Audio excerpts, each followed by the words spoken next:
Hello again. Here's question 2, and this one comes from Resty Lopez. Well, my question to you, Resty, is where do you get a name like that? I love it, Resty Lopez. And you ask me, well, what you do say is that you think that this whole question and answer thing is a great idea for people who wanted to know more about me. You ask, I wanted to ask, what is your secret to keep yourself motivated to do the things you want to, including acting?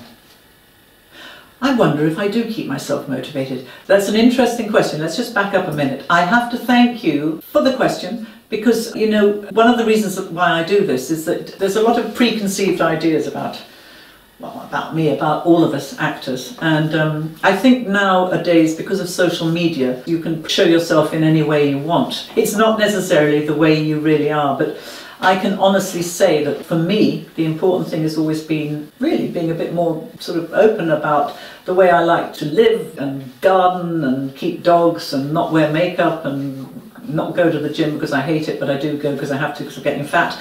All of those things I want to be able to share. And it's nice nowadays that you can do that, because I have to tell you, way back in the day, certainly during Superman, I remember very clearly at the beginning of Superman, now you've got to remember no social media, so it's all about your own promotion and PR, the bits that you can pick up here and there. And the studio did send somebody over to take some photographs of me in the house and to talk to me. And I think he came earlier than I'd anticipated. And Richard was there, and he said to the guy at the door, well, Sarah's in the garden. He said, she's down the end of the garden, you can go and see her. And it's in the centre of London. And I think he was quite surprised to find that we even had a garden, but he came down and I was at the end and I had a very particularly fine compost heap that I was very proud of. God knows what was growing in there, but it was pretty loathsome. And I had a toad. And I was excited about this toad. I must make a confession. I still feel guilty about this toad because I stole him from somewhere else. I was out in a wood outside of London and I came upon him, and then I decided I wanted him in my garden. And I feel terrible because it was a foreign country. He was an illegal alien. He didn't know anybody. I smuggled him into my garden. He didn't have any friends. Poor toad.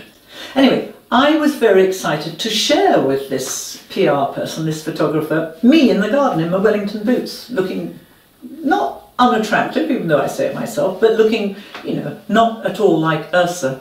And of course, he said he was absolutely horrified. He said, we can't have pictures of you like that. We don't want people to know that you're a real person, that you go in your compost heap and that you're in a garden. And it was my first lesson in this whole image thing that goes on. Anyway, so there was your question. I wanted to ask you what your secret is to keep yourself motivated.